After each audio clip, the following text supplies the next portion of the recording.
നമസ്കാരം പ്രിയപ്പെട്ടവരെ, നമ്മൾ കൊട്ടിയം അസീസി വിനയാലയ വൃദ്ധസദനത്തിൽ ഈ മാസം 21-ാം തീയതി ഞായറാഴ്ച നടത്തുന്ന ഓണാഘോഷ പരിപാടികളുടെ പ്രാഥമികമായിട്ടുള്ള ഒരുക്കങ്ങളാണ് നടക്കുന്നത്. നമ്മളിത് 9-ാം തവണയാണ് സുഹൃത്തുക്കളെല്ലാം ഒത്തുചേർന്ന് അസീസി വിനയാലയത്തിൽ ഓണാഘോഷ പരിപാടി സംഘടിപ്പിക്കുന്നത്. 21-ാം തീയതി വിനയാലയത്തിലെ പ്രിയപ്പെട്ട അമ്മമാരോടൊപ്പം നമ്മൾ നമ്മുടെ കുടുംബാംഗങ്ങളും കുട്ടികളുമൊക്കെ ചേർന്ന് ഓണം ആഘോഷിക്കുമ്പോൾ നമ്മുടെ കുട്ടികളെ കൊണ്ട് അമ്മമാർക്ക് സമ്മാനിക്കാനുള്ള സമ്മാനപ്പൊതികളിൽ കുറച്ച് മാത്രമാണ് ഇപ്പോൾ ഈ തയ്യാറാവുന്നത്.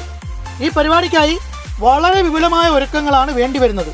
നാട്ടിലുള്ള പ്രിയപ്പെട്ട സുഹൃത്തുക്കൾ രാജേഷും ഷാൻ വഹാബും കണ്ണനും ജോണി അണ്ണനും സന്തോഷ് അണ്ണനും തോമസും ജിമ്മിയും ഒക്കെ നിലവിൽ പരിപാടിയുടെ വിവിധ ചുമതലകൾ ഏറ്റെടുത്ത് പ്രവർത്തനം തുടങ്ങിയിട്ടുണ്ട്. ഞാനും സജിതയും പ്രവൃത്തി ദിവസങ്ങളിൽ ജോലി കഴിഞ്ഞ് ദിവസവും വീട്ടിലെത്തുന്നത് രാത്രി 10 മണിയോടടുത്ത സമയത്താണ്.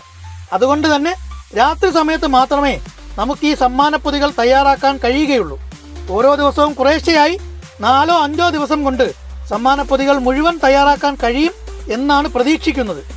അമ്മമാർക്കുള്ള പുതുവസ്ത്രവും അവർക്ക് നിത്യോപയോഗത്തിനുള്ള വിവിധ സാധനങ്ങളുമാണ് നമ്മൾ ഓരോ സമ്മാനപ്പൊതിയിലും ഉൾപ്പെടുത്തുന്നത്.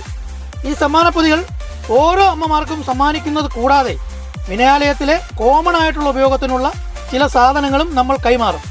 മക്കളും മരുമക്കളും പേരക്കുട്ടികളുമൊക്കെ ഉൾപ്പെടുന്ന കുടുംബാംഗങ്ങളിൽ നിന്നകന്ന് ഇങ്ങനെ വൃദ്ധസദനത്തിൽ കഴിയേണ്ടി വരുന്ന അധഭാഗ്യരായ അമ്മമാർക്ക് ഒരു ദിവസത്തേക്കെങ്കിലും മക്കളും മരുമക്കളും പേരക്കുട്ടികളുമൊക്കെയായി ഒരു കുടുംബാന്തരീക്ഷം ഉണ്ടാക്കിക്കൊടുത്ത് അവരെ പരമാവധി സന്തോഷിപ്പിക്കുക എന്നുള്ളതാണ് ഈ പരിപാടിയുടെ ആത്യന്തികമായ ലക്ഷ്യം.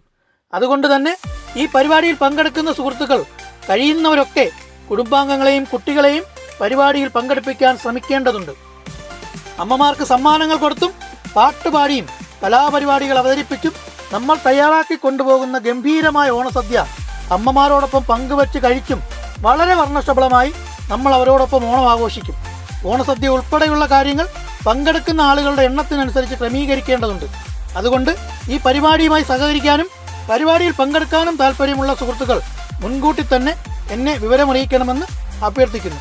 ഈ വീഡിയോ ഇത്രയും നേരം വീക്ഷിച്ച എല്ലാ പ്രിയപ്പെട്ടവർക്കും സ്നേഹാദരങ്ങളോടെ നന്ദി.